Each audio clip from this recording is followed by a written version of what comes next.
What's poppin' T Squad? It's your girl Keisha, and I'm here with my first ever Pose Season 2 Episode 1 review. So, Pose, this is their second season.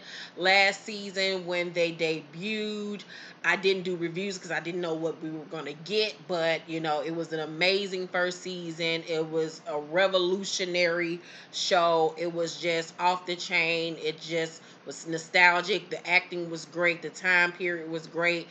The clothing was great, the dancing, the ballroom scene, the storylines, everything was just phenomenal. The writing was phenomenal. So I promised myself season 2 I was going to do reviews. So here we go. So on tonight's episode, it starts off, we're in the 90s now, we're no longer in the 80s. Blanca and Pray Tell go to find where his ex Keenan was buried, and the lady tells them that they bury the people with AIDS, they quarantine them so they won't infect the other dead bodies. And Blanca like, bitch, they already dead. Like, it amazed me because I'm pretty sure that this was something that actually happened during that time period. They just wouldn't, say this shit. Like, this shit had to been true going on. I was a little girl in the 90s. So like all of this information is new to me because like I knew about HIV and AIDS growing up, but I didn't know about it. Like I wasn't educated. I just know that people looked at it like it was the plague, and if you got it, like you were dying because people were dropping like flies. So it's just crazy to me that people were quarantining their dead bodies and not putting them next to regular, bodies, or regular people, not to say regular, but you know what I mean? Like, that shit is crazy to me, like, that stuff was happening back then. So they go searching for his body, and it's literally like some outbreak shit where they got these people's bodies in pine boxes with numbers on them. And Blanca says, they got to do something about this because it's just not humane. It's not right. Pray Tell cries, and they pray over the dead, forgotten bodies or whatever, because it's just, people didn't have money to be buried because, these are just poor, gay men and women that are just discarded. So it was just crazy to see that, but it was so educational, and I learned a lot of new things tonight that I did not know. So Blanca goes to the doctor where the legendary Sandra Bernhard, who's one of my favorite comedians and actresses, I just love her. She's playing a nurse by the name of, I believe her name is, I got it in my notes, Judy or something like that. So Blanca is there, get a checkup on her HIV status, and we learned that her T cell count has gone down, and she needs to be and now she has to be diagnosed with having AIDS. And so she's just sitting there like, oh my God, like I'm about to die. Because as soon as you got the diagnosis of I have AIDS, now I'm dead. And the nurse says, no, you're not dying. You're not dead yet. You still have enough good T cells, but they can't let her T cell level drop any lower. And it's just amazing to me how far we've come with HIV and AIDS since that time. I personally know people who are living with the disease, and they live in full lives. You would never even know that they're sick as long as they take their medication. And now people can literally live full lives and not even find the trace in their system. Like, the way that things have changed from then to now is just crazy. It's still not a disease that you want to get, or that you should not protect yourself from, but it does amaze me how far the journey has come from then to now. Because back then, like, you was dropping left and right because they didn't know what to do with the disease.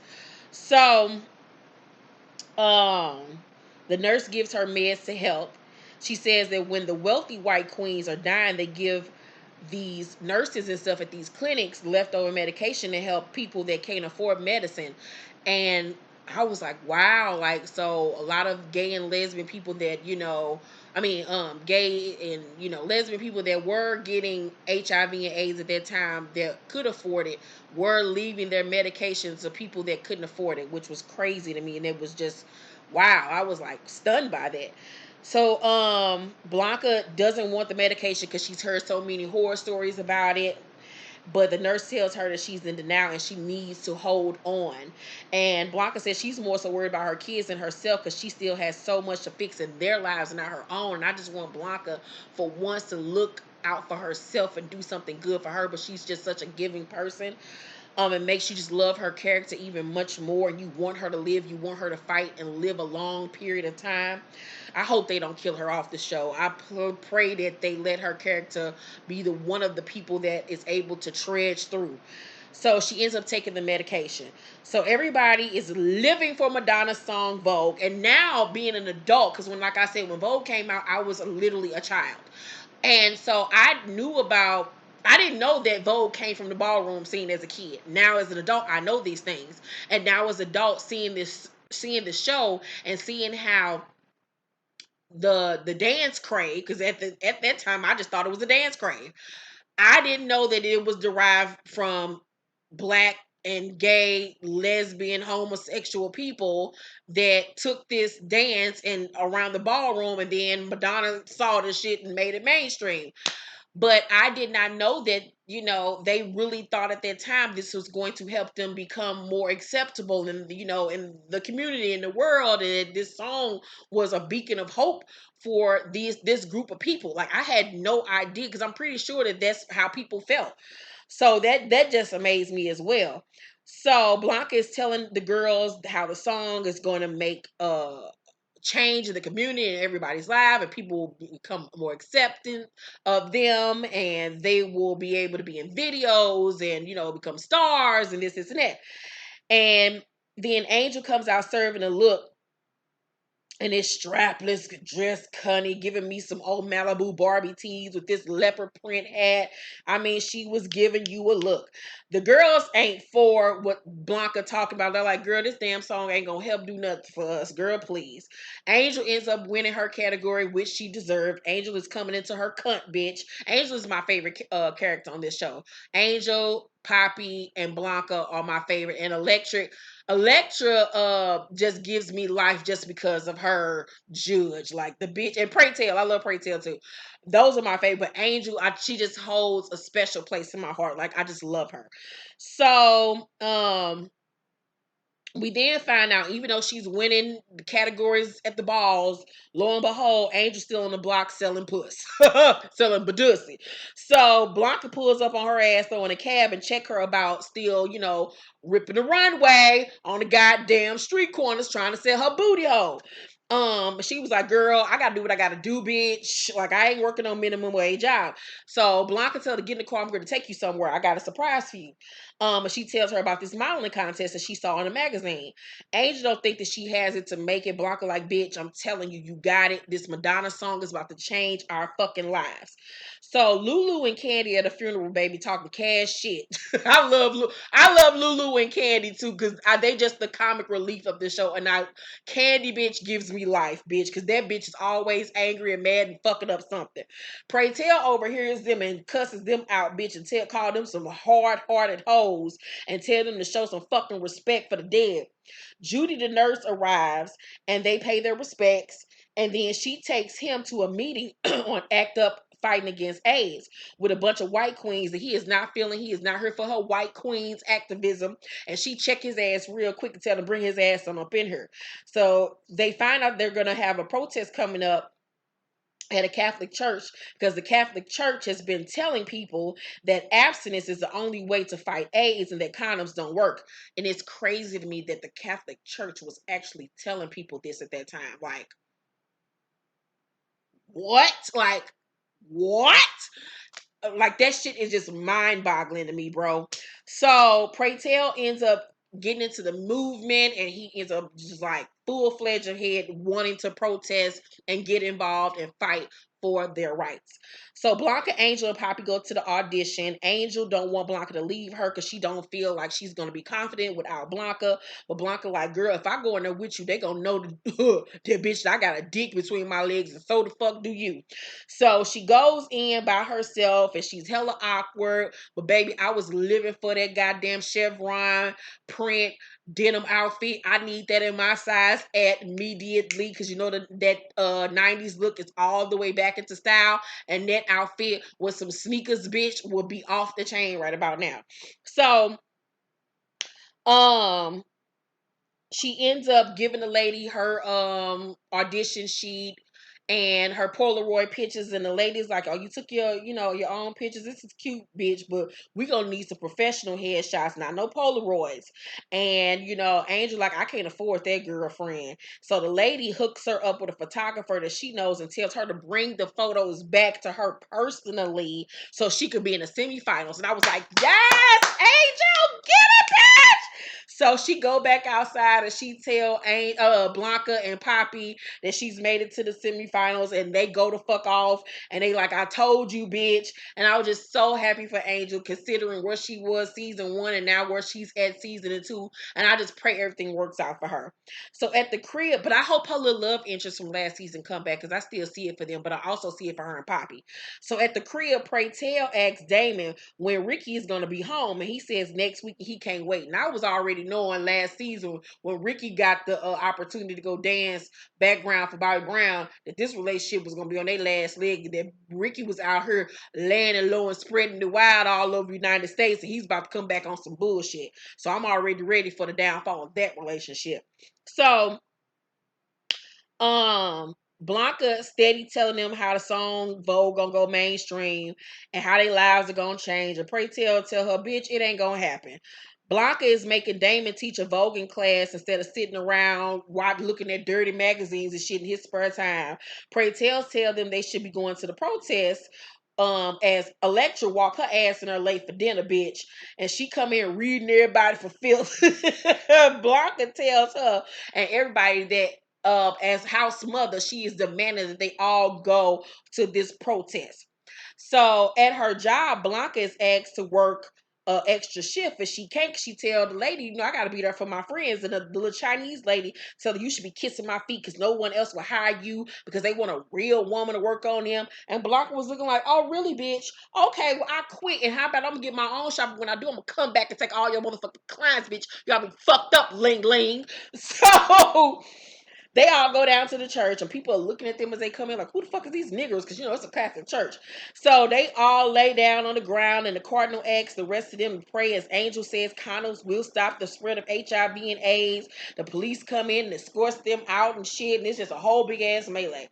So then we see Angel at the photo shoot, and the photographer come in. He is fine white man. Like, I was like, hello, white meat. So he asked her, she was like, I can only afford for one outfit. Like, I can't afford for all these outfit changes and shit. I ain't got enough time to be paying your ass on an hour. And he tells her that, I done seen you before on the pier. And she was like, you got me mistaken for somebody else. I mean, I do got one of them faces. And he was like, no, you don't. A face like yours, I never forget. And shit, at that point, my panties are fuck disintegrated, bitch. I was like, you want me on my knees or on my back? So, we find out that the photographer name is Andre, and he tells her, no,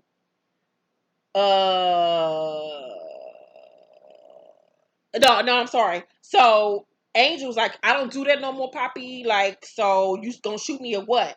And he was like, I'm the only one who can shoot you. So Angel like, well, what you want me to do in return? And he was like, a private setting for me for my own collection. So she was like, I bet. So they had a photo shoot. It's hella fabulous. She got several looks. It was beautiful. So then he clears the room out. Everybody leaves. It's just them two. And he tells her to take her clothes off. She's hella uncomfortable because she don't want to do it, but she do it anyway because she told him she would.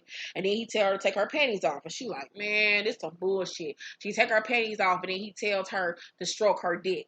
And she is just so uncomfortable. And it's just so sad that men like this and women have preyed on people, young or old or whatever, in this way because they know they can't afford it. And a lot of photographers be tricking these young girls into doing photos and stuff and to pose naked and this, and that. Iggy Azalea just went through this shit. Vanessa Williams went through it in the past. Like, so many women have fell victim to this type of shit. So after the shoot, at the ball, the next ball, the category is runway, and they need to bring it like a French Revolution. Lulu and Candy come down, baby, in a peasant dress with a pitchfork and a loaf of bread, a French baguette, bitch. Pray Tell read they asses the fuck down, and Candy got pissed, bitch, and started throwing them French baguettes at him. Nigga, I died. Candy gives me life. So then out comes Electra as giving us a Marie Antoinette inspired look, bitch, all the way down from chopping her head off. And I was like, tens across the boards, bitch, you are fabulous. Pray Tell, however, ain't seeing it for bitch and goes to fuck off on her about not showing up to the protest. And Electra say, just tell me my score. Pray Tell said, we all know what it is. You get the grand prize. You want your award, Granny? Take your award. And he throw that award, bitch, and it fall on the ground and burst into motherfucking flames pretty much. And Electra say, bitch, you better give me another trophy. And Pray Tell say, your community needed you. And Electra say, I was working. And Pray Tell say, you worked the night shift. The protest was in the morning. Don't give me that bullshit.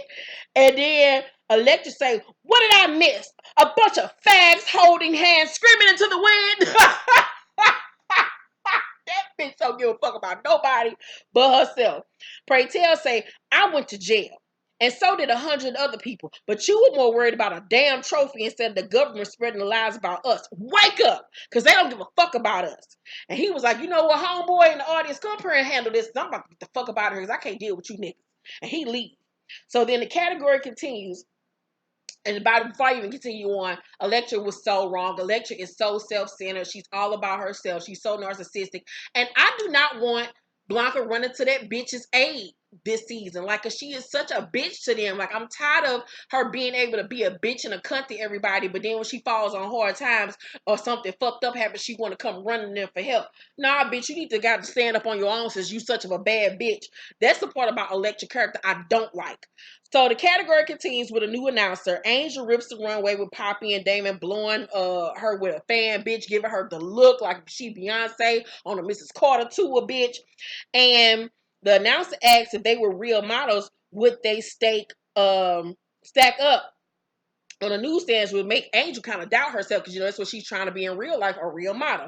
So the judges score all the girls and she ends up getting tens across the boards, but she can't even really be happy about it because she knows what the fuck she just did earlier and knows that she might have jeopardized her career before it even fucking started. So she takes her award and she walks out all sad and shit. Poppy and Blanca follow her outside and she is crying. They like, what the fuck is crying? What you crying for? And so she tells him, you know, I'm that bitch in there, but I'm not that bitch out there. Like, I'm not going to end up being like this model. And I'm not going to ever be a real model. And she then tells them what happened at the photo shoot. And Poppy is immediately pissed the fuck off.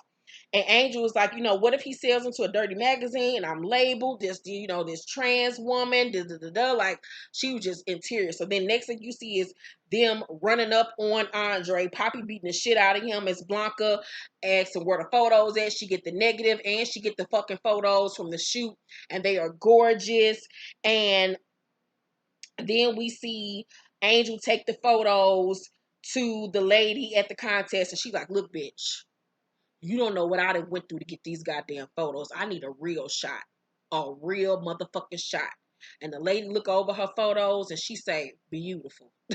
Like, bitch, you got it, bitch. Like, you don't need no shot. You got it.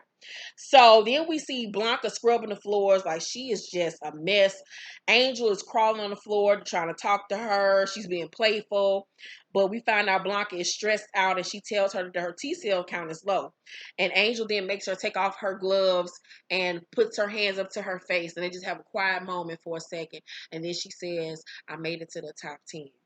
And I was just like, oh my God. And then Blanca was just excited for her. And it was just a good moment because, you know, that's all she wants is for her kids to be successful. Them being successful is like a win for her.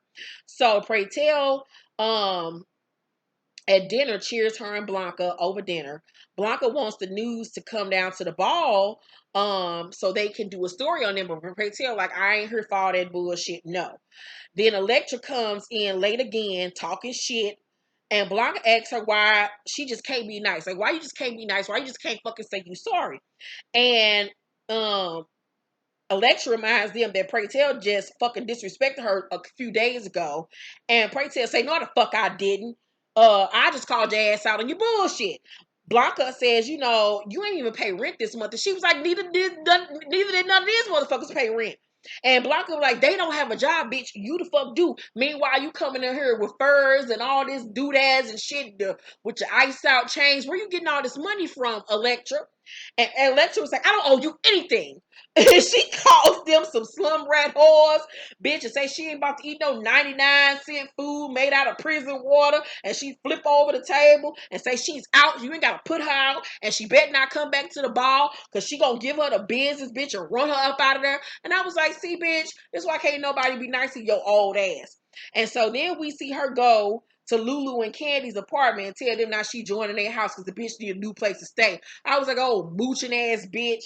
And so then at the next ball, Pray Tell breaks down how Vogan became to be. And I didn't know how Vogan came to be. And he tells a story about this guy that was looking through Vogue magazine and saw how all the models were posing. So, you know, back then it was very expressive with all these types of shapes and stuff that people would do with their hands and, you know, all of this type of stuff. Like all that was really big back then. So he was like, he put those moves to music, and that's how Bogan became to be. And then he brought it to the ballroom. I did not know that. I actually want to watch Paris is Burning. I want to watch that documentary. Tonight's season premiere of Pose was great. I give it an A+. It was entertaining. It was everything that you wanted it to be and more. I'm looking forward to the rest of this season. Let's talk down below. What did you like about tonight's episode? Make sure to thumbs up this video, like and subscribe, and hit that notification bell button. And I will see you guys tomorrow for my grown-ish review. Love you. Bye.